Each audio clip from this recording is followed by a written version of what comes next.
Merci d'être avec nous. Voici une rencontre qui ne va pas vous laisser indifférente. J'en suis convaincu parce que la personnalité que nous recevons aujourd'hui est déjà venue s'installer sur ces canapés. Et cette fois-ci, c'est une, j'allais dire presque une nouvelle expertise. Je ne sais pas, mais c'est dans la continuité de l'accompagnement que vous préconise Laurent Marchand qui est installé sur ces canapés. Mon Laurent, comment vas-tu? Ça va super, Marc. Ça va? Ouais, très bien, J'ai j'adore être l'impression, ici. mais d'abord, je suis ravi que tu sois là. J'ai l'impression que peu de choses t'atteignent. Ah bon? Oui, et que tu as toujours cette. D'abord, t'es un Golgoth quand même, t'es assez bon. L'homme en noir, on a l'impression que voilà, tu t'es mis t'es dans ta bulle en permanence et que Ah, les émotions ne te ah submergent non, pas. au C'est contraire, vrai? je suis plutôt très heureux, je suis bien, mais peut-être que peut-être qu'elles s'expriment moins, de façon moins ostentatoire qu'avant, Ouais. peut-être qu'elles sont plus douces aussi, peut-être que j'ai bien fait aussi à un moment donné d'arrêter de courir dans tous les sens et de sauter comme un cabri. Hmm. Non, Peut-être que non, tu mets en application aussi ce que tu préconises et l'accompagnement que tu proposes. bah, C'est en peut-être fait, ça aussi. j'essaie quoi. Enfin, Ouais, c'est parce que je le fais qu'après je l'enseigne, tu vois, ouais, c'est un principe. ouais. Mais ouais, en fait, il y a quelque chose qui s'est évidemment passé dans ma vie qui fait que des gens qui me connaissaient il y a quelques années, ils se disent, il y a... qu'est-ce qui t'est arrivé? Enfin, t'es hyper tranquille, t'es hyper calme. Alors que moi, je me vois toujours aussi speed qu'avant. C'est assez rigolo. Ouais. Auteur, coach, consultant, conférencier, fondateur d'un mouvement qui s'appelle Tout est possible, dont est extrait évidemment cet ouvrage que vous connaissez sans doute, Tout est possible. Alors ça fait partie des affirmations. Tu sais ce que je suis allé faire? On verra ça tout à l'heure dans l'émission. Je suis allé sur ChatGPT Ouais. et je lui ai demandé à ChatGPT si tout était possible. Ah oui. Extraordinaire. Et donc, bon, tu vas voir les réponses. Ah, c'est marrant. C'est assez étonnant. Tu continues à dire Tout est possible? Ah oui, oui, toujours.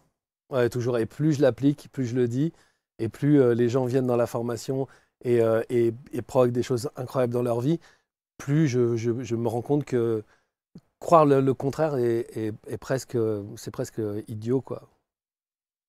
Les- la- plus on lâche les mensonges qu'on se raconte à nous-mêmes, plus on se rend compte que le potentiel est incroyable.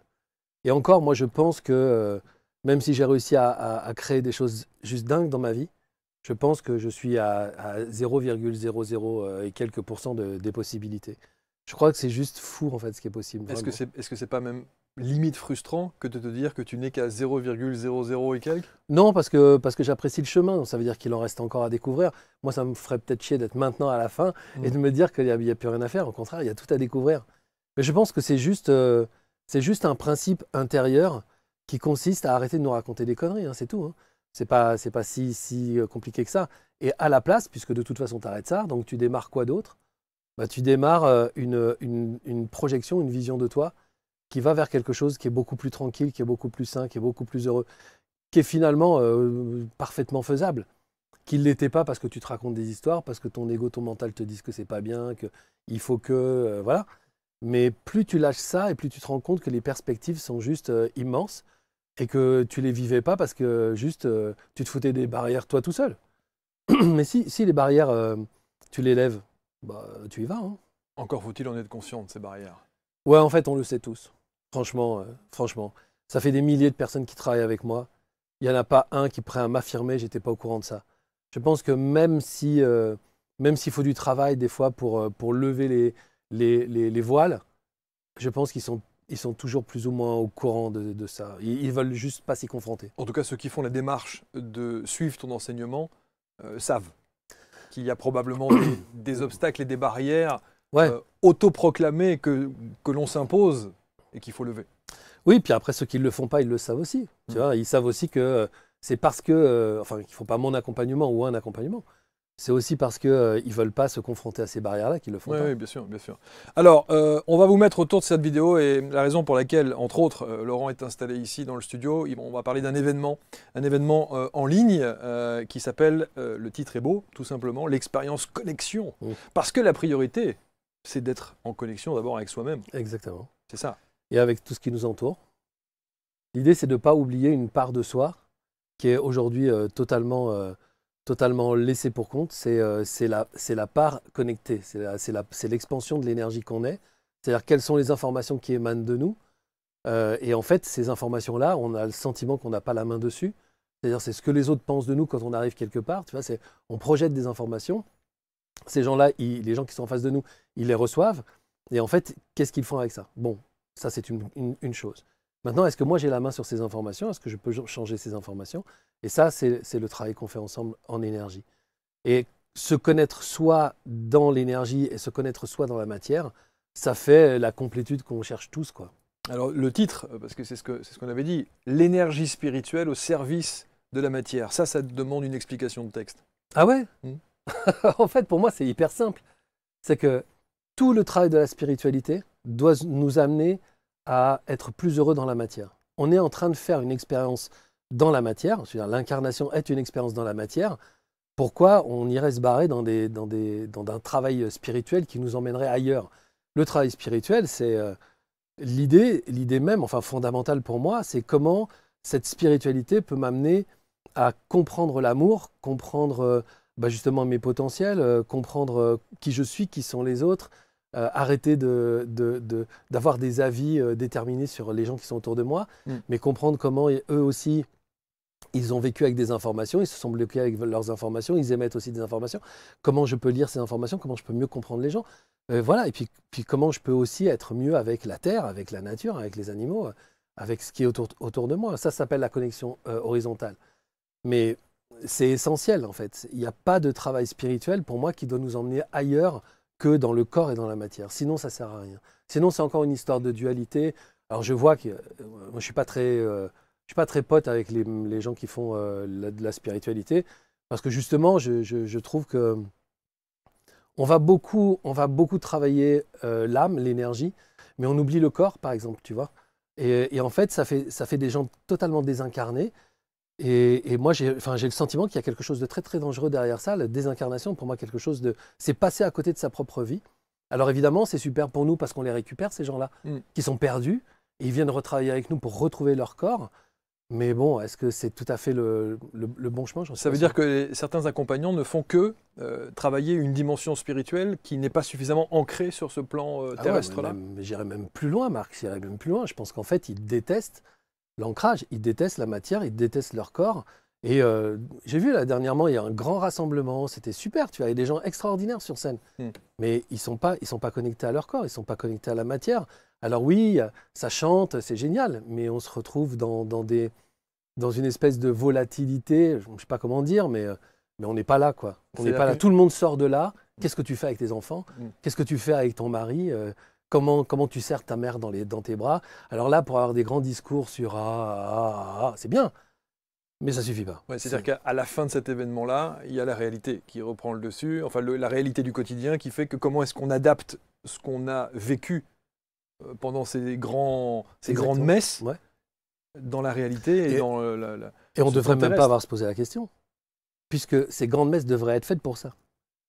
Tu vois, c'est que moi, toute l'approche que j'ai de l'énergie et de la spiritualité, c'est la compréhension justement que je suis en train de faire une expérience. C'est-à-dire, je suis en train de faire l'expérience de moi. Là, je suis en train de faire spirituellement l'expérience de moi dans cette incarnation ici avec toi. Et en fait, c'est ça qui va me faire grandir, ça qui va faire grandir mon âme, c'est ça qui va me faire avancer personnellement, humainement, mais aussi spirituellement. C'est parce que je vis ça. J'ai décidé de venir m'incarner, à un moment donné, il faut que j'assume, tu vois. Mais j'ai l'impression que ces grands messes, ça rassemble des gens qui n'ont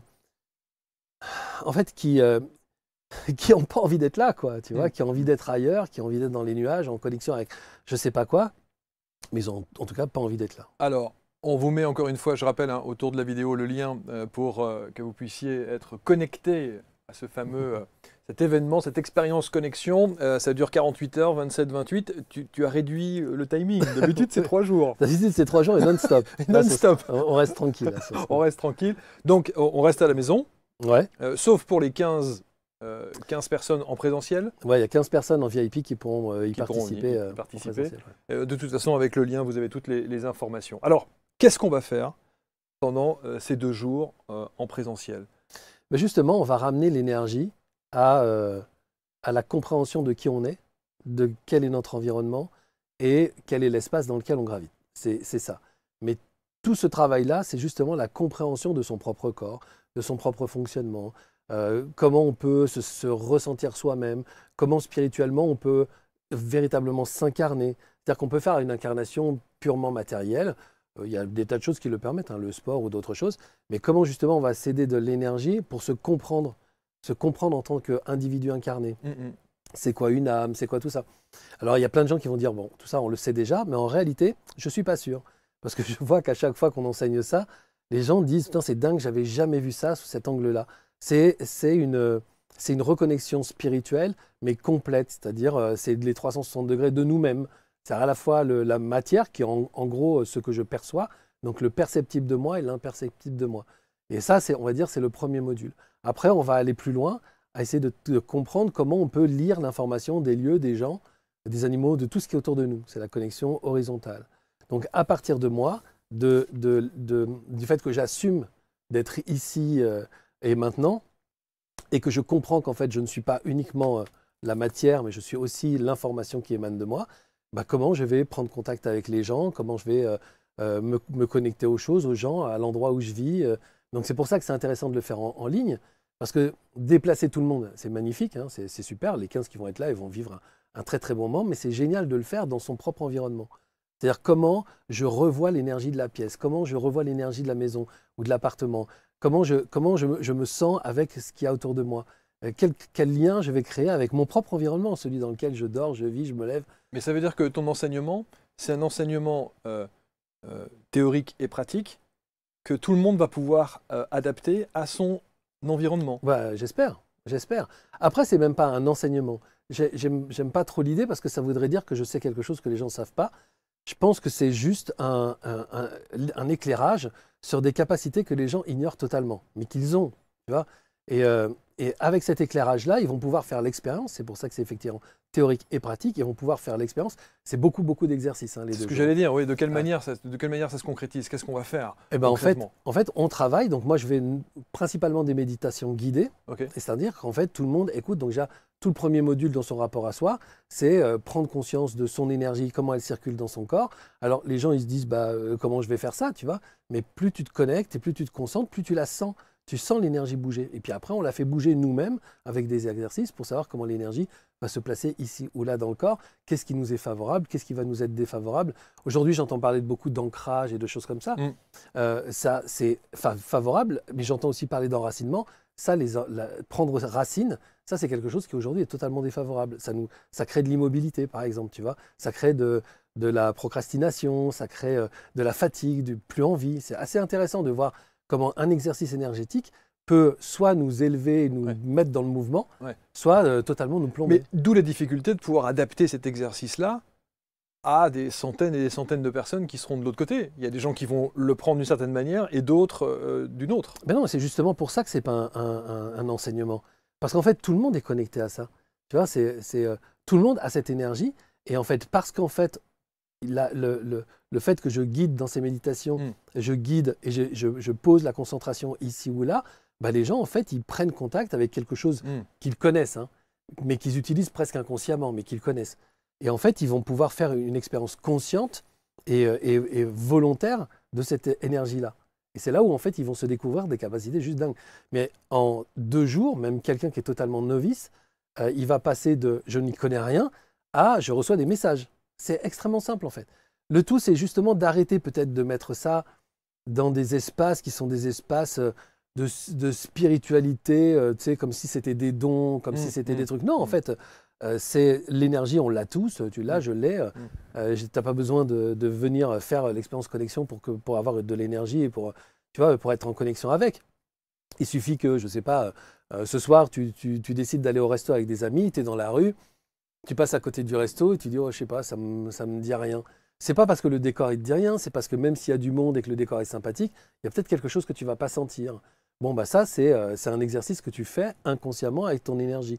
Mais si tu commences à mettre de la conscience dessus et tu commences à savoir qu'en réalité, il y a vraiment des informations, tu vas dans l'énergie de ce restaurant que tu es capable de lire et de comprendre, bah, tu vas te dire, ok, c'est très bien, si je le fais avec ce restaurant, je peux le faire avec celui-là, je peux le faire avec cet endroit, ça, je peux le faire chez moi, je peux le faire avec les gens qui sont autour de moi. Et là, ça commence à devenir intéressant. C'est parce qu'on est en fait soit conditionné, soit peut-être structuré d'une manière où on n'a plus ce réflexe de pouvoir analyser les choses, ressentir les choses et écouter cette intuition qui nous habite. Clairement.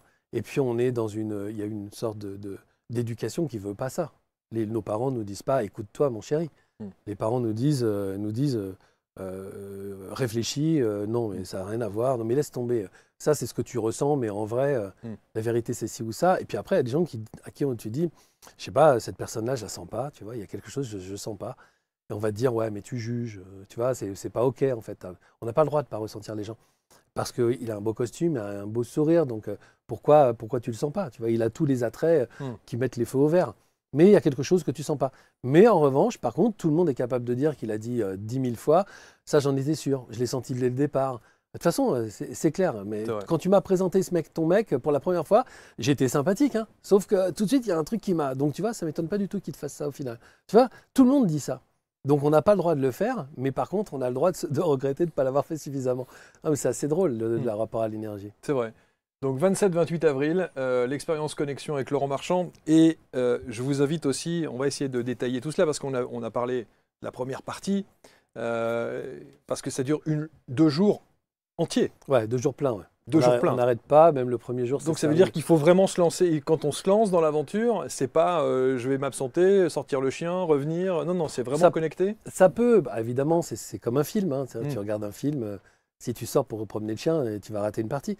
Mais non, après, il y a aussi, selon la formule, des replays possibles. Ouais. De toute façon, l'idée, c'est aussi que les gens travaillent après avec ça et qu'ils utilisent les exercices, qu'ils les refassent chez eux. Mais ouais, c'est 2 jours pleins. Puis le premier jour, on fait ce qu'on appelle une veillée. C'est-à-dire de 21h à 22h, je fais une connexion, c'est une canalisation. Et ça, c'est aussi assez intéressant parce que c'est des canalisations en fonction de ce que les gens ont partagé dans la journée. Donc, on va aller chercher les réponses, tu vois, comme toi, tu as ton téléphone céleste. Bah voilà, moi, je vais chercher mon téléphone céleste aussi, tu vois. Ouais. Et en fait, on va s'amuser. Et après, pour les gens qui seront sur place, il y aura ce qu'on appelle une expérience vibratoire électroacoustique. C'est-à-dire qu'il y a 2 personnes qui vont venir travailler sur les sons. Et en fait, c'est 2 sonothérapeutes qui travaillent avec l'électronique et avec l'acoustique. Et ça promet d'être un moment juste... Tu as déjà proposé ça, hein? Ouais. Les sons, comme ça. Les sons, ouais. Les sons, ouais. Tu as déjà proposé ça. Je pense qu'en fait, la vibration, elle est dans la musique en général. C'est pour ça aussi qu'on l'aime. La vibration, elle est dans la voix. La vibration, elle est dans le son en général. Donc, si on travaille sans le son, c'est quand même dommage. On se prive d'un bel outil, en tout cas. On avait plus l'habitude dans ce que tu as proposé dans les productions et tous les événements incroyables avec les personnalités. Alors, je rappelle quand même, hein, pour ceux qui ne connaîtraient pas Laurent, il y a ces fameux 36 heures avec des personnalités qui sont venues parler. Mais là, on était vraiment dans du développement personnel pur. Pas seulement. Et c'est pour ça que je les invite. Parce qu'en fait, le développement personnel pur va se demander, en gros, quel est l'état d'esprit qui les a amenés là. En fait, moi, ce qui m'intéresse, c'est qu'est-ce qui est au-delà de l'état d'esprit. Parce qu'un mec comme Tony Parker, il peut très facilement expliquer quel état d'esprit l'a amené là. En revanche, son travail sur l'énergie, il ne le sait pas. Mais quand on l'interroge dessus, il sait répondre, sans savoir que c'est ça dont il parle. Je te donne un exemple. À un moment donné, il disait, donc il parlait de sa carrière, il parlait des matchs. Il y a des gens dans la salle qui avaient le micro et qui pouvaient lui poser des questions, qui disaient, Tony, mais en fait, t'as jamais peur, t'as jamais la pression? Et il dit, ah non, mais si. Non, mais en fait, il y a des matchs, j'arrive, je suis terrorisé. Mais ce que je fais, c'est que je prends la pression. Donc t'imagines, c'est extrêmement énergétique ce qu'il dit. Je prends la pression et je la mets à l'intérieur de moi. Et c'est comme si je la noyais dans l'assurance de tous les entraînements que j'ai faits. Là où je suis sûr, c'est que j'ai fait les entraînements. Donc je prends cette pression, tout le monde a éclaté de rire parce qu'il y a beaucoup de mes clients dans la salle et c'est un exercice en énergie qu'on fait. Donc il m'a regardé en disant, genre il se fout de ma gueule, je dis non, mais en fait c'est un exercice qu'on fait et c'est un exercice purement énergétique. Et considérer la pression comme une énergie que tu vas mélanger à une autre énergie qui est l'énergie de l'assurance ou l'énergie de la certitude intérieure, c'est spirituel. Tu vois, c'est cette spiritualité-là qui nous emmène à l'endroit où, à un moment donné, tu es un mec en short et avec un ballon et qui va marquer des paniers. C'est là où c'est intéressant, c'est qu'il va noyer cette pression-là, exactement, cette peur-là, cette appréhension-là, dans tout ce qu'il a emmagasiné de positif pendant les entraînements et toutes ces formations. Et ce qui est encore presque même plus fort dans ce qu'il raconte, sans le savoir toujours, c'est qu'en fait, il ne se bat pas contre. Il ne dit pas non, je ne veux pas avoir la pression, je ne veux voir que. Non, il dit je prends parce que ça, c'est aussi une énergie. C'est-à-dire que ça peut aussi être positif. Parce que tu rentres quelque chose qui va envoyer, mais tu vas t'en servir comme combustible, tu vois. Et ça, tout ça, c'est de l'énergie. C'est extrêmement spirituel de penser comme ça, extrêmement spirituel. Jean-Claude Van Damme, il nous a partagé aussi des choses qui sont... Alors, moi, je lui ai dit dès le départ, Jean-Claude, moi, la superstar, je m'en fous. Tu vois, c'est génial, bravo. Hein, mais moi, ce qui m'intéresse, c'est le petit Belge.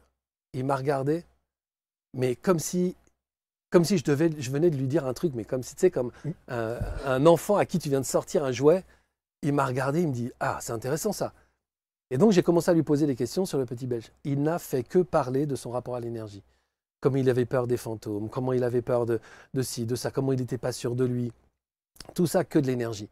Et après, en fait, il disait que cette hypersensibilité à son environnement, justement énergétique, l'avait amené à des choix particuliers, tu vois. Le choix de justement aller chercher un petit peu plus d'assurance dans son corps parce qu'il se trouvait vulnérable, comme on va chercher la force, comment on va chercher l'assurance. Et ça aussi, c'est pareil, c'est extrêmement spirituel. Ces gens-là sont extrêmement spirituels.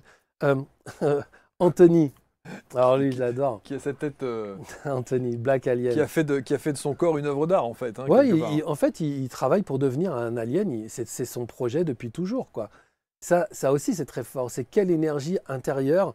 Parce qu'en fait, il n'y a aucun ego qui tient ça. Sur la route, il n'y a aucun ego qui tient ça. D'ailleurs, les gens qui ont fait comme lui dans le monde et qui ont vraiment essayé de tenir un personnage, les trois quarts se sont tirés une balle dans la tête ou se jetés d'un pont. C'est très compliqué pour l'ego et pour le mental de tenir ça. Il faut que ce soit une expérience qui vienne d'ailleurs. Tu vois. Et en fait, lui, il me disait, donc là, quand je l'ai vu, il avait un nez. Tu vois. Mais c'était juste, notamment, il était censé venir après l'ablation du nez. Il avait déjà fait l'ablation des oreilles. Et donc, je lui dis, bah, écoute, on va parler de ça, puisque c'est vers ça que tu vas. Vers l'ablation du nez, il me dit, ouais, ça. Et j'ai dit, comment ça se vit autour de toi? Je sais que tu as une nana, comment elle le vit? Bah, en fait, elle m'a dit, si tu le fais, je te quitte. Et je lui dis, et donc? Bah, elle me quittera. C'est fou. Alors, par quelle énergie spirituelle il est porté pour faire un truc pareil? Exactement. C'est quelle est justement l'énergie alignée en lui qui n'a aucune faille, quoi. Aucune faille. C'est son projet, il respecte son projet, il respecte son énergie, il respecte son désir, son mouvement. Ouais, et en fait, il est toujours aligné avec ça. Et à chaque fois que je le croise, il est chaque fois plus aligné. À chaque fois, en plus, il me remercie parce qu'il avait beaucoup de mal à parler en public sur ce projet-là parce qu'il pensait que tout le monde trouvait ça totalement dingue. D'ailleurs, hein, disons-le, hein, il y avait une salle de plusieurs centaines de personnes, je ne sais plus combien ils étaient, 400, 500. Quand il est arrivé, tout le monde a presque hué. Hein. C'est le seul invité que j'ai eu où les gens ont exprimé clairement qu'en fait, ils étaient contre. Non, c'était comme ça hein, dans la salle. Et donc, j'ai commencé à lui parler. Puis moi, c'est un mec que je connais, tu vois. Donc, je l'ai mis en sécu aussi, tu vois. Et alors, qu'est-ce qu'il donne comme explication? Mais il n'en donne pas. C'est ça qui est génial. Il n'a pas à se justifier. Il dit, c'est mon projet, c'est mon truc, machin. À la fin, les gens l'entouraient. Il y avait au moins, je sais pas, il devait y avoir 100 personnes autour de lui pour lui dire, c'est magnifique, c'est génial. Il y a quelqu'un qui lui a dit, j'ai eu parce qu'il a pris le micro en disant, mais c'est horrible de faire un truc, qui dit, je viens m'excuser, en fait, j'avais pas compris. Non, mais c'est vraiment parce qu'il fait son truc et il demande à personne de le suivre, il a personne à convaincre. Et ça, c'est une belle leçon. Hein, donc, on parle de tout est possible. C'est une belle leçon. Tout le monde a des super projets. Mais est-ce qu'on les monte vraiment? Est-ce qu'on est raccord avec ça? Est-ce qu'on n'a pas peur de déranger les gens? Alors, la question, c'est est-ce que c'est presque quelque chose d'inné? Et ça veut dire que tous ces gens, toutes ces personnalités qui sont arrivées au sommet de leur notoriété et de ce qu'ils ont réussi à mettre en place sont des gens qui ont été conditionnés depuis tout petit comme ça?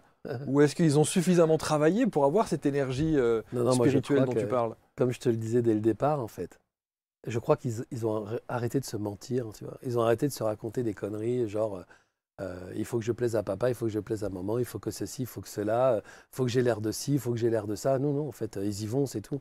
Romain Grosjean, c'est un mec quand même, c'est pareil. Je lui ai pilote dit, de Formule 1. Ouais, pilote de Formule 1. En fait, je lui ai dit, écoute, moi, tes podiums, je m'en fous. Moi, ce qui m'intéresse, c'est l'accident. Il a eu un accident, donc sa voiture, très grave en plus. Sur un circuit, a pris un rail, s'est coupé en deux et a explosé. Et il était dedans. Et il est resté quasiment 1 minute dans le feu. Et il est sorti finalement avec des brûlures aux mains et aux pieds, mais pas parce qu'il était dans la voiture, mais parce qu'il a touché le rail qui était lui en train de flamber depuis un moment. La question que je lui ai posée, c'est quand on a vécu ça, comment on dit à sa femme et ses enfants qu'on retourne à la Formule 1? C'était ça la question. Moi, je m'en fous de ce qu'il fait. Je veux savoir comment il parle aux gens qu'il aime pour dire je continue mon projet. Malgré l'idée qu'il y a la mort derrière et qu'elle a failli arriver, quoi. Tout le monde l'a vu en plus. C'est-à-dire que c'est arrivé devant les caméras, c'est-à-dire que sa femme, ses enfants, tout le monde était devant la télé, quoi. Et en fait, il dit, tout ce qu'il nous a raconté nous a démontré un truc extrêmement simple. À aucun moment, il est victime de quoi que ce soit. Partout, il choisit. Non, non, mais j'ai choisi de faire ça. On sait que c'est dangereux. J'ai choisi. En fait, tu es désarmé parce que tu dis, mais en fait, le mec, il se pose aucune question sur est-ce que j'ai le droit, est-ce que j'ai pas le droit. C'est pas du tout une victime. Donc, il n'a pas besoin, tu vois, d'avoir des sauveurs ou des bourreaux autour de lui. Juste, il fait son truc. Sa femme, elle le sait. Elle dit, bon, je suis pilote de Formule 1. C'est pas un scoop pour eux, tu vois. Donc, et tes enfants, ils n'ont pas peur quand tu vas au circuit. Non, non, même le petit dernier, il m'a montré une photo d'une tenue pour le kart en disant, ouais, moi, je veux celle-là et tout. Ça. Non, non, c'est leur passion commune. Et dans leur passion commune, il y a l'acceptation de l'accident. Et puis, point barre, quoi. Donc, en fait, quand tu vires toutes ces peurs, ce qui est le cas de tous ces gens et puis de tous les autres que j'ai reçus, quand tu vires toutes ces peurs, bah en fait, tu avances, quoi. Tu t'ouvres le chemin. Vas-y, pardon. Et juste pour terminer, virer toutes ces peurs, ça ne se fait pas avec la motivation. Allez, j'y vais, ça ne marche pas la motivation. On le voit, hein, ça fait des années et des années qu'on en fait. Je veux dire, ça a créé que des burn-out chez Orange et tu vois, dans les grosses boîtes, on n'a pas réussi à avoir grand-chose avec ça. Mais tout ce qui est justement le fait d'assumer d'être venu faire une expérience sur cette terre est le premier pas vers. Alors, si c'est une expérience que je suis venu faire, alors le champ est ouvert à faire toutes les expériences. Je ne dois rien à mes parents, tu vois, à part le respect évidemment et la gentillesse, mais je ne dois rien. Il n'y a rien dans ma vie qui va être calculé ou fait en fonction de ce que les autres pensent, de ce qu'on souhaite pour moi. Je suis une âme en train de faire une expérience, comme je reconnais qu'ils sont aussi des âmes en train de faire des expériences. Ils ont le droit d'avoir peur pour moi, hein, pourquoi pas. Ils ont le droit de ce qu'ils veulent, mais moi, ça ne doit pas m'empêcher d'avancer, ça c'est sûr. Alors, on a reçu une coach sportive qui s'appelle Julie Debatty, que j'embrasse au passage, et qui nous a sorti un terme que je trouve assez éloquent. Elle parle d'égoïsme rayonnant. Je suis absolument d'accord avec ça. Et cet égoïsme rayonnant, il se traduit simplement par le fait de dire que voilà, j'incarne ce que je suis, j'ai une vision de ce que j'ai envie d'être et de ce que je veux être, et parce que je suis aligné avec cette vision-là, donc un peu égoïstement, je rayonne de telle sorte que mon entourage reçoit ça de manière très positive. J'adore, déjà. Merci à cette jeune femme. Tu pourras reprendre. Mais en fait, l'égoïsme rayonnant. L'égoïsme, moi j'avais fait une vidéo qui avait fait un carton sur, à l'époque c'était Facebook, avec je ne sais pas combien de commentaires il y avait eu derrière. C'était la vraie définition du mot égoïste. L'égoïste, c'est pas celui... en fait, il y a toujours une situation dans laquelle on peut parfaitement illustrer l'égoïsme. C'est un monsieur qui est chez lui et qui décide de regarder son match de foot, il s'installe sur le canapé et il met la télé, et la femme qui dit « Ah mais j'avais prévu qu'on aille faire les courses, tu viens faire les courses avec moi ?» Il dit « Non, non, mais en fait moi j'avais prévu de regarder mon match. » Et en fait, elle commence à s'énerver en disant « C'est encore moi qui vais le faire toute seule, etc. Tu es égoïste. » Non, non, l'égoïste, ce n'est pas celui qui choisit de faire les choses pour lui-même. L'égoïste, c'est celui qui demande aux autres de faire des choses que cette personne a décidées. Tu vois, si moi je décide pour l'autre de ce qu'il doit faire, là je suis égoïste. Mais si je décide moi-même ce que je dois faire pour moi-même, il n'y a aucun égoïsme, tu vois. C'est même presque pas de l'amour de soi, c'est juste assumer son incarnation, assumer son chemin et faire sa vie, quoi. C'est de l'autonomie, je pense, plus. Alors, l'autonomie rayonnante. Ouais, l'autonomie rayonnante. Juste un petit mot, parce qu'on n'a pas parlé de Virginie quand même. Virginie de Lalande, première avocate sourde de naissance. Quelle est son énergie spirituelle ? Bon, elle est incroyable. Déjà, elle a une connexion à son environnement qui est de fait énorme parce que comme elle ne peut pas se servir de ses oreilles, forcément, il y a quelque chose qui est connecté. Donc, elle se sert énormément de la connexion horizontale. Ça se voit. Elle sait quand il y a quelqu'un derrière elle, sur le côté, elle sait exactement. Donc, ça, c'est assez fascinant parce que c'est comme si elle avait fait presque les 3/4 du chemin juste parce qu'en fait, elle a un problème d'audition. Après, je pense que c'est quelqu'un qui a un rayonnement. Là, on parle de rayonnement vraiment fort. Hein. C'est quelqu'un qui brille dans la nuit. Hein. On éteint la lumière, on la voit. Hein. C'est juste fou. Elle a un rayonnement incroyable, une lumière incroyable. Et en fait, c'est quelqu'un qui partage comme ça. C'est difficile pour elle d'avoir les mots, parce qu'en fait, elle a une expression qui est altérée par le fait qu'elle n'entende pas. Mais elle le fait quand même, ce qui est juste fou, parce que normalement, elle ne devrait même pas savoir le faire. Donc, elle le fait quand même, mais ce qu'elle partage, ce n'est pas forcément de la compréhension des mots et de ce qu'elle dit. c'est la force de ce qu'elle exprime qui va être reçue. Je pense que les gens qui l'ont vu se rappellent absolument pas, peuvent pas citer une phrase de Virginie. En revanche, ils se rappellent ce qu'elle a envoyé vraiment comme énergie et ce que ça faisait, quoi. Elle est très très forte pour ça, très très forte, incroyable. Et on l'a reçu aussi sur le plateau et c'est vrai que c'était un moment mémorable. Donc notez bien, 27-28, c'est les 2 dates que l'on vous propose, c'est en visio. Vous avez tous les liens autour de cette vidéo pour participer à cela. On va parler de la reconnexion avec son corps sensible, démultiplier son intuition. Intuition mentale. D'ailleurs, tu dis comment ne pas faire la différence, ou en tout cas ne pas confondre l'intuition et le mental. Bah, c'est la grande question. Tous les gens qui travaillent avec l'énergie se posent cette question à un moment donné. Parce qu'en fait, on a l'habitude de travailler avec notre mental. Donc pourquoi ce ne serait pas notre mental qui nous répondrait quand on travaille avec l'énergie? Mais en réalité, on se rend compte, et c'est pour ça qu'on fait beaucoup d'exercices, on se rend compte que le mental n'est pas capable de faire ce qu'on demande à l'énergie. C'est absolument impossible. Et puis après, on fait des exercices aussi simples que... donc c'est des exercices en contraste, on appelle ça. C'est aussi simple que... Allez, on le fait ensemble. Pense à quelqu'un que tu aimes bien. OK? OK. Maintenant, pense à un souvenir que tu as avec cette personne. Là, tu sens que tu as une activité cérébrale. Elle vient de se déclencher. Et maintenant, tu fais que repenser à cette personne comme tout à l'heure. Et tu comprends à l'intérieur de toi que ton activité cérébrale, elle s'arrête. C'est-à-dire que le mental ne peut pas penser à quelqu'un. Il peut se rappeler d'un souvenir, puisqu'il fait un rapport avec... dans la grande bibliothèque de notre connu, il vient chercher la scène où on était avec cette personne-là. Donc tu t'imagines si c'était un repas, voilà, elle était habillée comme ça, on a mangé ci, on a mangé ça, c'était cool. Et voilà. C'est un souvenir. Et l'ego, le mental, savent faire ça. Mais le problème dans cet exercice vient même peut-être du fait qu'on dise penser à une personne. En fait, on ne pense pas à une personne, on se connecte à une personne. Et c'est pour ça qu'on fait des expériences de type, je sais pas, j'ai pensé à toi et je sais pas, j'ai eu un truc bizarre, donc je te téléphone pour savoir si tout va bien. Un de mes amis, quand j'ai été très malade cet hiver, mais vraiment j'étais très malade, j'ai fait un Covid qui a failli me laisser par terre, enfin qui m'a laissé par terre, mais qui a failli vraiment me tuer pour le coup. Et je me suis vraiment très très inquiété très fort.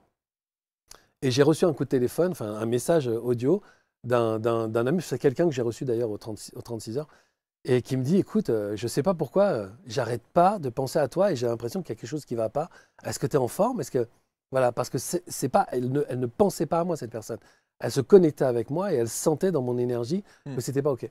Mais ça, c'est la personne qui m'en a parlé avec des mots. Mais le nombre de personnes qui me disent, je viens aux nouvelles, comment ça va?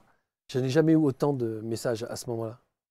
Donc les gens, quand ils se connectent avec moi, ils sentent que, est-ce que dans mon rayonnement, il y a de l'information qui parle de bien-être, ou est-ce qu'il y a quelque chose qui est en déficit et ils le sentent et du coup ils s'inquiètent et ils m'appellent. Ça, c'est la connexion, elle est tout le temps comme ça. Et c'est plus on va faire ces exercices-là, et plus on va se rendre compte que le mental, c'est impossible pour le mental de faire ce genre de choses. Tout n'est qu'une question de pratique. Oui, surtout là. Parce que de toute façon... l'expérience spirituelle ou l'expérience de l'énergie ne peut pas être réfléchie. On essaye d'éviter le blabla, quoi. D'ailleurs, presque à la limite, on n'en parle pas, on l'essaye, parce qu'en parler, presque parfois, ça perd les gens. Parce qu'après, ils réfléchissent à l'exercice, tu vois. Tandis que là, on leur dit, OK, on s'installe, on se détend, et on va faire cet exercice-là. Et en fait, ils vivent un truc. Et c'est à partir du moment où ils l'ont vécu qu'ils essayent d'en parler. Souvent, c'était « Waouh, j'ai... Ah !» Tu vois, ça veut dire qu'ils y étaient dedans. S'ils commencent à dire « Oui, alors j'ai ressenti quelque chose. » Non, en fait, ça veut dire qu'ils n'y étaient pas trop. La guidance. Tu parles des messages de guidance. Là, on est dans une dimension spirituelle que je n'imaginais pas nécessairement chez toi. Elle est profonde, cette dimension spirituelle. Jusqu'à des messages de guidance. Mais oui, bien sûr. Les gens appellent ça leur petite voix. Mais moi, ça fait longtemps que j'ai compris que ce n'était pas des petites voix. Oui, je sais, en fait, ce n'est pas quelque chose dont je parle beaucoup. Mais tous les gens qui travaillent avec moi finissent par, à un moment donné, travailler là-dessus aussi. Parce que l'intuition, elle ne se situe pas uniquement entre soi et soi. C'est aussi la réception de messages qui sont extérieurs. Donc, il y a plein d'appellations pour ça. On appelle ça les guides, les anges gardiens, la famille d'âme. Moi, j'appelle ça les contacts. Okay, je n'ai pas envie de déterminer qui c'est. Et puis en plus, je veux dire, j'en ai fait tellement, j'ai rarement vu des guides et j'ai rarement vu des anges gardiens. Tu vois. Mais ouais, il y a effectivement la possibilité d'aller chercher dans ce qu'on appelle la connexion verticale des messages qui sont presque de âme à âme. Et plus on a pris conscience justement que nous sommes une conscience incarnée, donc vraiment une énergie consciente incarnée. Aujourd'hui, il n'y a plus de questions qu'on se pose autour de l'énergie consciente. On sait ce que c'est l'énergie consciente, la science travaille avec, on a étudié les décorporations, on étudie les NDE, enfin voilà, aujourd'hui, il y a des milliards et des milliards de témoignages de gens qui disent, bah voilà, j'étais sur la table d'opération, je me suis levé, je suis allé dans la salle à côté, j'ai entendu ci et ça. Bon voilà, aujourd'hui, ça, c'est plus un sujet, quoi. Donc il y a une énergie consciente, autonome, qui incarne le corps. On va appeler ça âme ou autre chose. Allez, disons énergie consciente autonome, qui incarne le corps. À partir du moment où ça existe incorporé, bah, ça doit exister aussi décorporé. Tu vois, tout le monde ne choisit pas de faire l'expérience de l'incarnation, de l'incorporation. Donc du coup, on est en contact avec les gens qui sont incarnés autour de nous, mais on peut être aussi en contact avec les gens qui sont désincarnés autour de nous, ce que j'appelle les identités dans l'énergie. Et en fait, il y a toujours une famille autour de nous, chacun a sa famille, c'est-à-dire qu'on est toujours toujours avec les mêmes, et on joue à l'incarnation, bah tiens, cette fois-ci tu seras mon père, cette fois-ci je serai ta sœur, etc. C'est rigolo. Et en fait, on fait ça pour faire des expériences nous-mêmes. Eux, enfin, ils font pas l'expérience, donc c'est pas un sujet pour eux. Ils ont autre chose à faire dans l'énergie. Mais nous, on fait cette expérience d'incarnation, et depuis cette expérience d'incarnation, parfois, quand on a besoin, on peut aller chercher des informations chez cette famille d'âmes. Et c'est rien de plus simple, quoi. Enfin, il n'y a rien de plus. C'est pas un truc totalement mystique, c'est juste simple. Et parfois, moi j'ai travaillé notamment dans des ateliers avec des gens en disant il y a des gens qui réfléchissent avec le fait ils ont la tête qui bouge, tu vois. Et en fait, tu lis un bouquin, tu es extrêmement concentré, tu es dans un parc et tu sais pas pourquoi, presque même au milieu d'une scène que tu n'as pas envie de lâcher, ta tête, elle va bouger, elle va regarder quelque chose et c'est l'information que tu attends. Tu vois? Ça, ce truc-là, c'est pas toi qui le fais. Ça, c'est la guidance. C'est la guidance qui te bouge physiquement. Il y a des expériences de guidance avec des clients qui m'ont raconté que, notamment qu'il était dans une soirée que quelqu'un lui dit je vais sur le balcon pour fumer une cigarette. Il dit ouais, ok. Il dit je vais chercher mes cigarettes dans ma veste et je ne peux pas bouger. Je sens qu'il y a quelque chose qui me retient, comme s'il y avait quelqu'un qui me tenait et je sens que je ne peux plus bouger. Et je me dis, merde, c'est quoi ce truc, tu vois? Genre, j'ai un problème, je fais un AVC ou un truc. Et en fait, d'un seul coup, ça me libère. Je dis, merde, ok. Donc, je suis là devant mon porte-manteau en me disant, qu'est-ce qui m'est arrivé? Je prends mes cigarettes et d'un seul coup, j'entends un énorme craquement et des cris. Et en fait, tous ceux qui étaient sur le balcon en train de fumer, le balcon s'est écroulé. Alors, heureusement, il n'y a pas eu de, tu vois, il n'y a pas eu de, pas été plus grave que ça, il y a eu des blessés. Mais le balcon s'est écroulé. Il me dit, mais le temps que j'étais retenu, c'était le temps où j'aurais pu... Il dit, je ne comprends pas ça. Donc lui, par exemple, il est venu dans un atelier pour comprendre ça. Et je lui dis, bah oui, enfin, ça a dû t'arriver nombre de fois. Parce que si c'est arrivé une fois, c'est arrivé plein de fois. Et il me dit, oui, bah en fait, il y a des moments où je sens que je suis arrêté. Il ne faut pas que j'aille voir certaines personnes. Je lui dis, bah t'es super bien accompagné, mon ami, tu vois.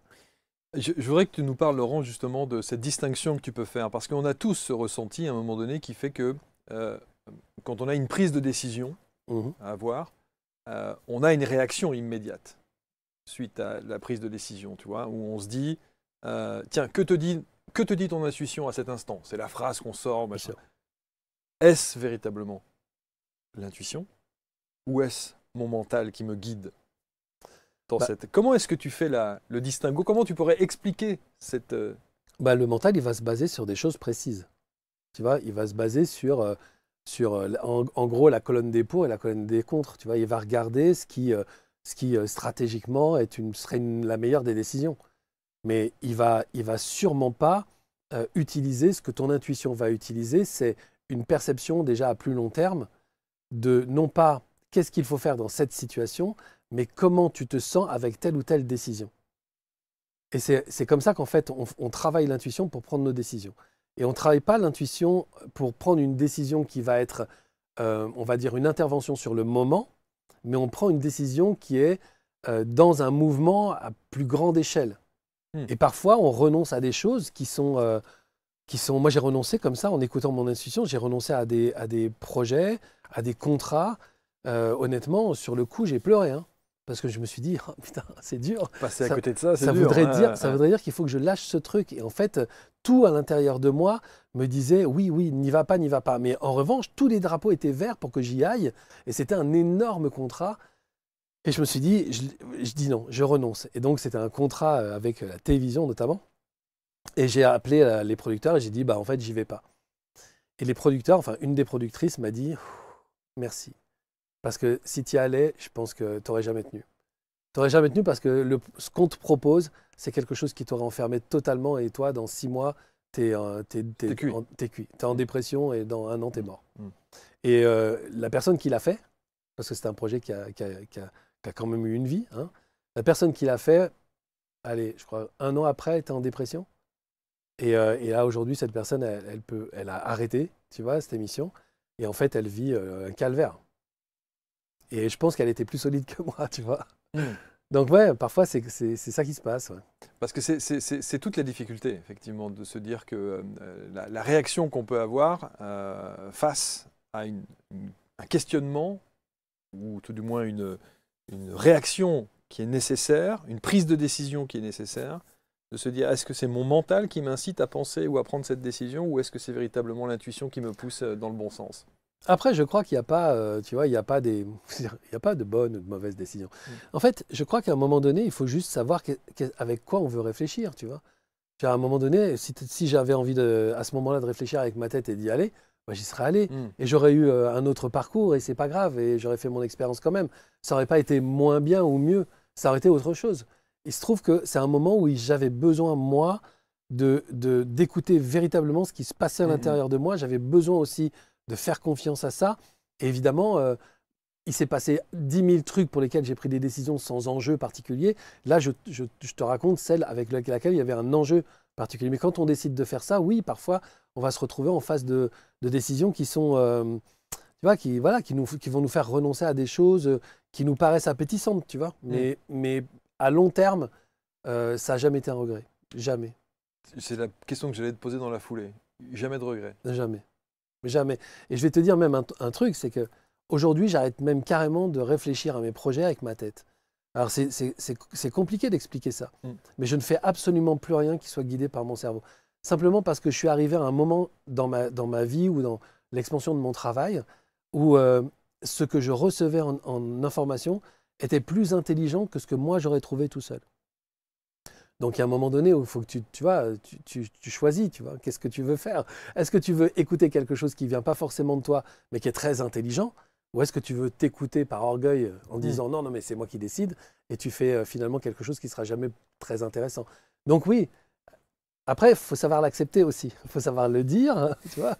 Mais en fait, tout ce que je fais, qui est absolument génial, je ne le dois absolument pas à moi-même, ni à mon cerveau, ni à rien. Je me laisse guider, j'écoute, je prends l'information, j'y vais, je m'éclate et je me dis, putain, encore un truc que j'aurais pas fait si j'avais été tout seul. Il y a 10 ans en arrière, tu n'étais pas comme ça. Hein. Oh, il y a 10 ans en arrière, je commençais à être comme ça. Oui, il y a 15-20 ans, j'étais pas comme ça, j'étais même totalement à l'inverse. Hein. Et pas de regret. Bah non, enfin, je veux dire, qu'est-ce que je vivais à l'époque? Je vivais la colère, un arrêt cardiaque, que des emmerdements amoureux, relationnels. Je veux dire, j'arrivais même à me fâcher avec mes meilleurs amis. Enfin, faut le faire. J'arrivais pas à tenir un couple. C'était très compliqué pour moi dans ma relation avec mes enfants. Et puis mon boulot, qui était encore le truc qui allait bien, c'était un truc où je ne faisais que aller chercher des problèmes. C'est comme si il fallait absolument que pour grandir, ce soit dur, quoi. Donc, qu'est-ce que tu veux que je regrette, quoi? Tu vois, j'étais constamment surexcité, je dormais mal. Et puis voilà, et puis pour m'aider à tenir, t'imagines même pas toutes les conneries que j'ai faites. Donc, comment je peux regretter ça? Enfin, je veux dire, non, c'est formidable. Après, je dis pas que c'est quelque chose de facile à faire, tu vois. Moi, je l'ai fait parce que, de façon tout à fait claire, hein, je suis arrivé à un moment de ma vie où c'était plus possible de faire avec mon ego et mon mental. C'est comme ça que je suis arrivé à la spiritualité, moi. Hein. C'est pas parce que j'ai décidé de rentrer dans un temple, et tu vois, pas du tout. À un moment donné, j'étais dans une situation qui était tellement difficile. Physiquement, je souffrais, le martyre, je me sentais abandonné, lâché, trahi. Enfin, c'était terrible, quoi. Et tout ce que j'essayais de mettre en place avec ma tête, ça marchait pas. Et notamment dans une histoire d'amour où j'essayais de composer avec ce que je pensais utile, intelligent. Et dès que je faisais un truc, ça se cassait encore plus la gueule et c'était terrible. Et à un moment donné, j'ai renoncé. Je me suis assis, il était 5 heures du matin, j'étais chez moi, j'étais réveillé depuis 1 heure, je tournais en rond, je me disais mais c'est quoi ce bordel, j'en peux plus quoi. Et je me suis assis sur mon canapé et j'ai dit bon allez, là, arrête, allez, lâche l'affaire quoi. Et je me suis vraiment installé dans un espèce de truc où j'avais juste besoin de paix. Et je voulais rien d'autre en fait, je voulais pas de réponse, rien, juste un peu de paix quoi. Et en fait, je me suis mis là et au bout de, je sais pas, juste 10 minutes à être dans cet espace qui était juste énormément, mais juste calme. Là, j'ai commencé à sentir qu'il y avait peut-être quelque chose qui pointait son nez, mais je ne savais pas ce que c'était. Et j'ai demandé instinctivement, pas avec des mots, mais j'ai dit, c'est quoi ce truc quoi. Et en fait, c'est venu me parler. Donc, moi, la première chose que j'ai pensé, c'est que je devenais fou. Enfin, je suis parti dans des délires, me dire, oh, mon Dieu, il ne faut pas que les gens le sachent, je suis bon pour l'asile. Sauf que tous les matins, après ça, je me foutais dans mon canapé à 5 heures du matin et je discutais avec quelque chose qui me donnait des informations, mais tellement plus malignes, quoi. Et moi, je me disais, oh, putain, mais pourquoi j'y ai pas pensé Et à chaque fois, je me disais, oh mon Dieu, je suis vraiment tellement con. Et en fait, je lui ai dit, mais en fait, j'ai fait ça, c'est pas grave, c'est OK. Ouais, mais en fait, je suis nul, c'est OK. T'inquiète pas, pourquoi tu essayerais pas ça? Et je dis, ah bon? Non, mais là, les gars, essaye ça. Et j'essayais dans la journée, et d'un seul coup, les portes s'ouvraient, j'avais des résolutions et tout. Wow, truc fou, quoi. Et j'ai fait ça pendant, je sais pas, pendant jusqu'à 4 ans, tous les matins. Et aujourd'hui, tu n'as plus cette... Tout le temps. C'est-à-dire qu'avant, c'était un rendez-vous, maintenant, c'est en permanence, quoi. Mais c'est en permanence, mais je vais pas le chercher, j'ai pas le sentiment qu'on est 4 sur le canapé, tu vois. Non, mais soyons clairs. Mais par contre, oui, je sais où aller chercher l'info quand j'en ai besoin. Ouais. Et parfois, c'est l'info qui vient me chercher, pas quand j'en ai besoin, mais quand il faudrait que... Ouais, elle frappe à ta porte ouais, en disant non. Exactement. Le soir, souvent, quand je suis en train d'aller me coucher, là, t'es sur ton oreiller, t'es bien et t'entends, ce serait peut-être pas mal qu'on discute là. Je dis, oh non, les gars, je suis fatigué, demain je me lève tôt. Oui, mais je pense que ce serait pas mal qu'on ait une petite conversation. Allez, hop, on y va. Et comme c'est la bienveillance même, c'est l'amour même, c'est qu'est-ce que tu veux que. Tu vois, c'est pas quelqu'un qui va te faire un sermon, tu vois. Donc, c'est des informations qui sont tellement bénéfiques pour ta vie. Et moi, ça a résolu tous les domaines dans lesquels j'ai essayé de grandir un jour dans ma vie, quoi. Bon, tu vas permettre à d'autres de vivre ces instants-là. À tous ceux qui ont envie de faire ça, ouais. À tous ceux qui se disent, ouais, c'est peut-être le moment d'aller chercher ailleurs que dans ma tête. Ah ouais. Pendant 2 jours, ça s'appelle l'expérience connexion. Le lien est autour de cette vidéo avec Laurent Marchand les 27 et 28 avril. Et puis, alors ça c'est pour être avec toi et en visio. Mais après, on peut consulter ça même Oui, bien sûr. plusieurs semaines, plusieurs mois après. Ouais, C'est l'idée, c'est il y a une formule dans laquelle on a les replays pour justement ceux qui veulent faire pas que l'expérience en live, mais qui veulent retravailler derrière, oui, bien sûr. Donc, n'hésitez pas à vous connecter, évidemment. Alors, je suis allé voir sur ChatGPT. Ah oui, parlons-en. J'ai dit à ChatGPT, j'ai dit, est-ce que tu peux me donner 3 définitions de la spiritualité? Ah ouais, génial. Voilà. La première, c'est ça. La véritable spiritualité est une quête d'autonomie et de responsabilité personnelle. Ah, j'aime bien. J'aime bien. Ce qui me fait toujours marrer avec ChatGPT et l'IA en général, c'est qu'il n'y a absolument aucune émotion là-dedans. Oui, c'est vrai, c'est une froideur. C'est une froideur. C'est vrai. Non, mais oui, effectivement. De toute façon, c'est une quête d'autonomie, ça c'est clair. De responsabilité aussi, parce que sinon on n'y arrive pas. Et après, oui, c'est personnel, parce qu'on ne va pas faire chier le monde avec ça. Ouais, ça, c'est juste. Deuxième affirmation de l'intelligence artificielle sur la spiritualité. C'est pas une croyance, c'est une expérience. Bah ouais. D'où expérience connexion. Et ouais, c'est ça. Mais je pense que ça, c'est en revanche une des plus grandes barrières pour les gens. C'est-à-dire que les gens, ils disent « Ah ouais, mais la spiritualité, tu y crois ». Mais pourquoi on croirait à la spiritualité, tu vois? Je ne crois pas dans l'information, je ne crois pas dans l'énergie. C'est pas parce que les choses, je ne les vois pas. On a tous un téléphone portable, on voit pas les ondes tu vois, qui partent. Mais par contre, on sait que ça marche. On n'a pas besoin de croire dans les ondes. C'est vrai. Donc pourquoi on croirait dans la spiritualité? Oui, c'est effectivement une expérience, d'abord une expérience avec soi. Et puis, le rapport avec la phrase précédente, c'est une expérience autonome. C'est-à-dire que si on travaille la spiritualité dans des endroits où on vous fait croire qu'il y aura juste ici que ce sera possible, il y a un problème, quoi. C'est vraiment une quête autonome. La véritable spiritualité est une quête d'autonomie et de responsabilité personnelle. C'est ça, en fait. L'autonomie, c'est... En fait, les gens, ils confondent avec l'indépendance. L'indépendance, c'est une réaction à la dépendance. Voilà. C'est pour ne plus être dépendant, je vais être indépendant. Donc, c'est-à-dire que j'ai besoin, je ne demande pas, et j'ai pas besoin, je ne demande pas. Voilà, c'est l'indépendance. L'autonomie, c'est l'alignement parfait. C'est j'ai besoin, je demande, j'ai pas besoin, je ne demande pas. Ça, c'est l'autonomie. Donc, autonomie et responsabilité dans une même phrase. Merci, ChatGPT. J'ai une pensée pour un ami qui s'appelle Gilles Riganides, j'en parle souvent aussi. Ouais, Quand il parle de développement personnel, il dit mais c'est une aberration que de parler de développement personnel. On doit parler de développement de l'être, développement de l'être-té. Oui, pas ça. Nécessairement, et pas du développement personnel. Ça veut dire développer personne. Nous ne sommes pas personne. Nous ne sommes pas personne, ça c'est clair. Voilà. Oui, puis après, moi-même, l'idée du développement est absurde. Pourquoi on ne peut pas développer quelque chose qu'on est déjà, tu vois mais pourquoi on développerait un truc à nous c'est juste qu'on va à la rencontre de soi, c'est juste de la connaissance, c'est prendre connaissance de soi. C'est même pas de la connaissance de soi, c'est juste prendre connaissance de soi.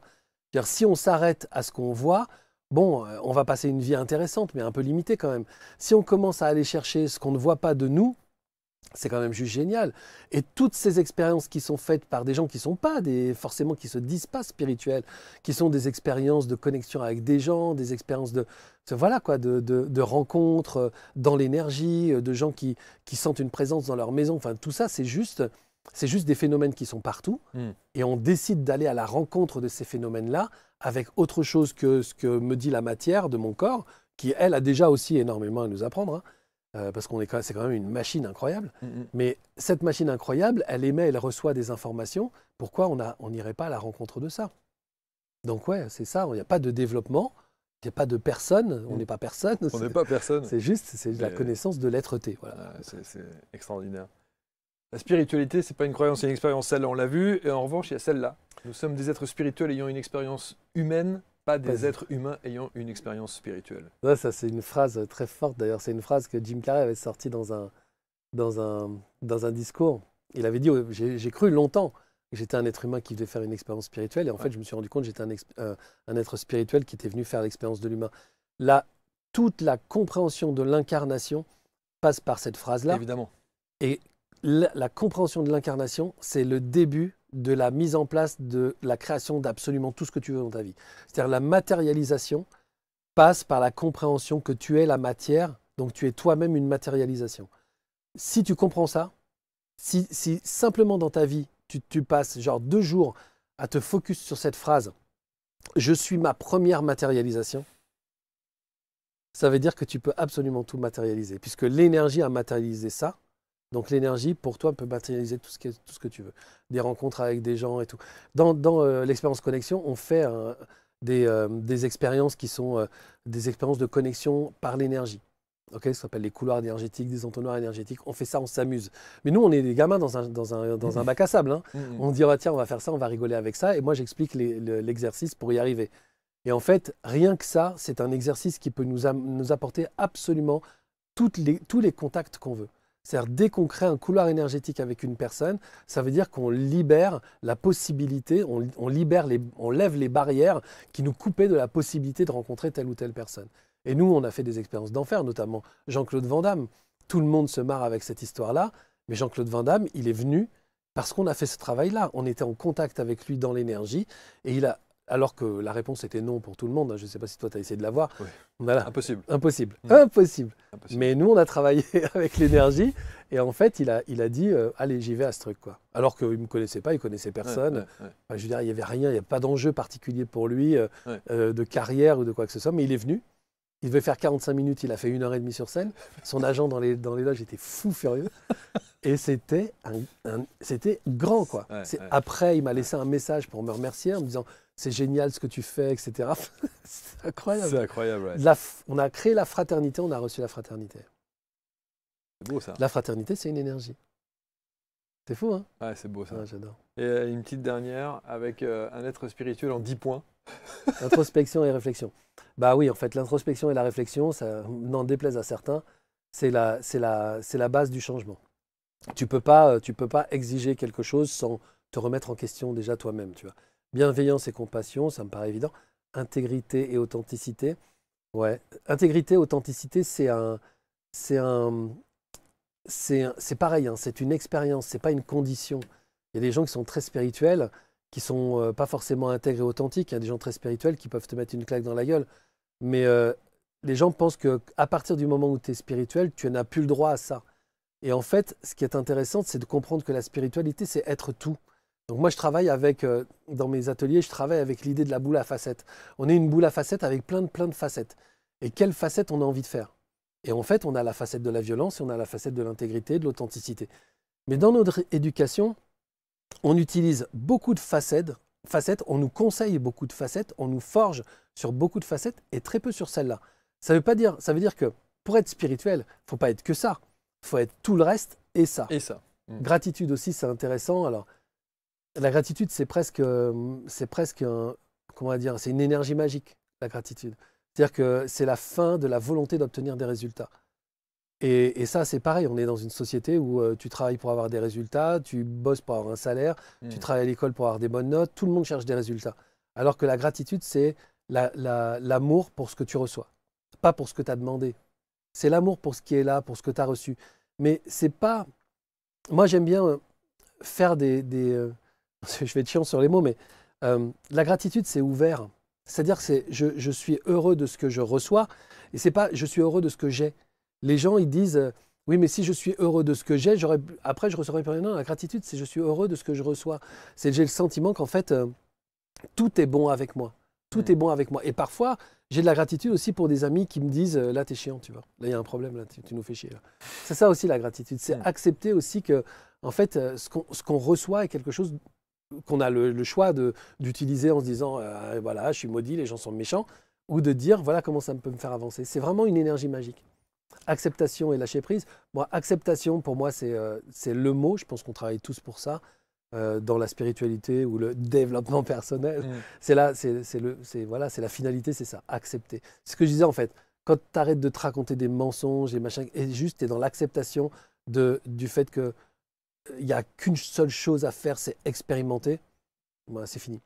Lâcher prise, bon, c'est un peu un mot galvaudé. Ouais, alors ça, il me saoule un peu celui-là. Il y a Émilie qui nous regardera sans doute et qui disait moi je déteste ce mot du lâcher prise, je préfère le lâcher du lest. C'est beaucoup plus simple et c'est beaucoup plus doux. C'est vrai, mais après, il y a quelque chose autour du lâcher prise, c'est que ça a tellement été utilisé. Quand tu dis à quelqu'un lâche prise, moi, quand on me disait ça, j'avais juste envie de mettre un coup de boule. Ah, mais... c'est comment ça, le lâche prise? Non, mais bien sûr, ça va bien, c'est quoi? Ouais. Et un jour, j'ai lu dans un livre sur genre la préface d'un truc de yoga, tu vois, j'ai lu ça à la FNAC, je me disais, en fait, le mec, il dit, voilà comment j'explique le lâcher prise. Il dit, moi, j'ai fait du ski nautique. Et en fait, le ski nautique, ça t'apprend quelque chose, c'est qu'en fait, tu peux avancer, ça peut très bien se passer. Mais à un moment donné, ça peut commencer à être vraiment très très compliqué pour toi. Bah, le lâcher prise, c'est le moment où tu renonces, tu lâches tu vois, la poignée, et en fait, tu te laisses glisser simplement, tu vois. En fait, tu arrêtes de te battre. Donc, c'est lâcher prise, pour moi, c'est plus laisser être. Laisser être, je trouve, c'est plus juste que lâcher prise. Service désintéressé. Doit-il y avoir un service intéressé?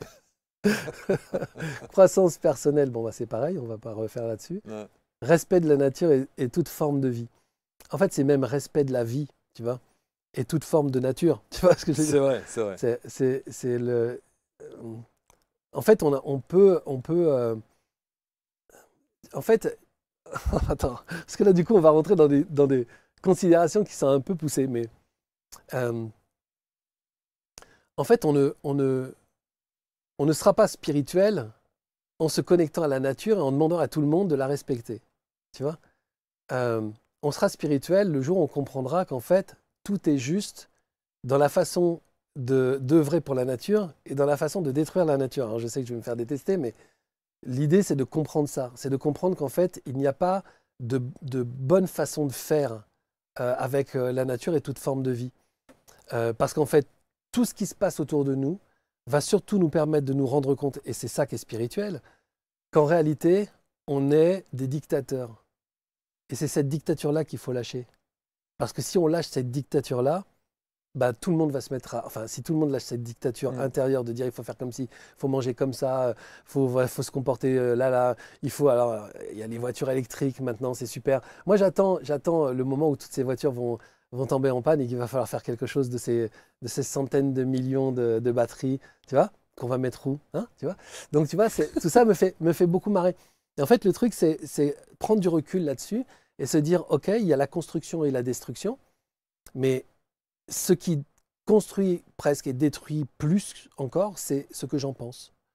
Donc juste lâcher avec ça. Le respect de la nature et de toute forme de vie, oui, mais ça veut dire toutes les natures et toute forme de vie. Les gens, ils ont envie de respecter la personne blessée, la veuve et l'orphelin, mais respecter Adolf Hitler, ça marche plus. Tu vois, en ce moment, respecter Poutine, ça marche pas. Et pourquoi pas? Tu vois? C'est intéressant. Pratique de la paix et de la non-violence. Non, je suis pas d'accord. On n'est pas spirituel parce qu'on pratique la paix et la non-violence. On est spirituel parce qu'on sait qu'on peut être autant en paix que non en paix et autant violent que non violent. La non-violence, j'ai jamais vu presque autant de violence que chez les non-violents, moi. Vraiment, j'ai fait des grandes rencontres spirituelles avec vraiment des gens très connus dans le monde, tu vois, qui font des rassemblements comme ça.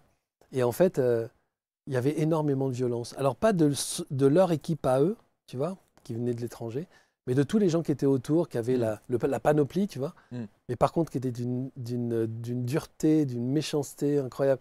Donc moi, les non-violents et la non-violence, voilà quoi. Regarde la poutre dans ton œil, tu vois. Ouais, c'est ça. Conscience de l'unité universelle. Ah oui, bah ça, c'est l'unité, c'est le maître mot de la spiritualité. C'est pour ça, en fait, c'est même pas conscience de l'unité universelle, c'est conscience de l'unité tout court. L'unité tout court, c'est-à-dire que en toute chose, en toute situation, en tout être humain, il y a le meilleur et le pire. Chez toi, chez moi, chez n'importe qui. Et en fait, la conscience de l'unité, c'est pas avoir envie du meilleur et redouter le pire, c'est d'accepter le meilleur et le pire. C'est pour ça, effectivement, on peut se rendre compte parfois que bah, on a été merveilleux avec certaines personnes et on leur a ouvert la voie et en fait, on a été d'une grande générosité et tout. Et en fait, cette personne, du jour au lendemain, tu ne sais pas pourquoi, en fait, elle te trahit, elle te tourne le dos. Mais en fait, pourquoi pas? Tu vois, elles ont le droit aussi. Elles ont le droit d'être déstabilisées par, je sais pas, ta puissance, ta volonté, ton chemin. Peut-être qu'à un moment donné, elles se disent, bah, pourquoi je suis cette personne et du coup, je m'oublie moi. Tu vois, j'en sais rien en fait, tu vois. Mais il y a des tas de raisons qui sont des bonnes raisons d'accepter aussi que les gens soient cons, comme il y a des tas de raisons d'accepter que les gens soient merveilleux. Ils sont tout. Et voilà, et moi, je m'autorise aussi parfois à être génial, parfois à être con, parfois à être drôle, parfois à être pathétique, parfois à être gentil, parfois à être méchant. Là où la connexion avec l'énergie est géniale, c'est que tu n'as plus besoin de taper du poing sur la table. C'est-à-dire que ton énergie va donner l'information qu'il faut arrêter de t'emmerder.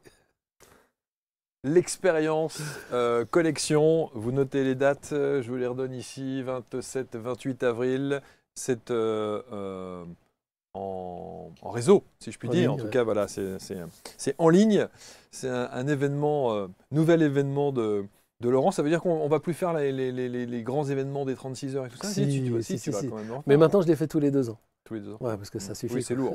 Ça suffit. Ouais. Oui, bien sûr, c'est lourd. En tout cas, merci, mon cher Laurent. Vous avez le lien autour de cette vidéo pour entrer en contact avec les équipes de Laurent et puis pour éventuellement vous procurer, bien sûr, cet ouvrage. T'en es content? Toujours best-seller? Ouais, best-seller toujours. Et surtout, je reçois chaque fois j'ai reçu des dizaines de remerciements, de témoignages de gens qui disent voilà, tout a bougé à partir de ce livre. C'est génial. On ne se connaît pas, mais t'es comme mon frère, je t'aime, je suis super heureux. C'est magnifique ça. Je l'ai fait pour ça, tu vois. Ouais. Je l'ai fait pour ça et je trouve que justement les gens qui le font et qui travaillent en autonomie à s'autoriser les choses, puisqu'en fait finalement c'est à ça que ça sert, je trouve que c'est des héros pour moi. Ouais. Le héros du développement de l'être. Laurent Marchand, merci mon Laurent, merci infiniment pour toute ta belle expertise. T'es venu en moto? Non. Oui, en moto taxi. T'es venu en moto? Ouais, je ne roule qu'en moto. Mais oui, je sais que tu roules qu'en moto. C'est pas moi qui conduis. Voilà, Laurent Marchand, vous commentez, vous partagez. Utilisez bien le lien qui est autour de cette vidéo pour que vous puissiez participer à ces 2 jours exceptionnels, que vous soyez connecté chez vous à cette fameuse, dont il le dit, l'énergie spirituelle au service du matériel. Ça n'est pas antinomique. Non, comme au certains contraire. pourraient le penser. Au contraire, c'est ça l'unité. C'est Et ça, l'unité. et c'est ça qui est juste jouissif. Ouais. Il y a une belle expérience à faire. On se marre beaucoup. Et c'est aussi ça, la vie. La vie sur ce plan terrestre, c'est à un moment donné de se marrer un peu, quoi. Bah ouais, hein, tant qu'à faire. Tant qu'à faire. Merci Laurent. Merci Marc. Merci beaucoup. infiniment. Commentez, partagez et à très bientôt pour une prochaine rencontre. Salut.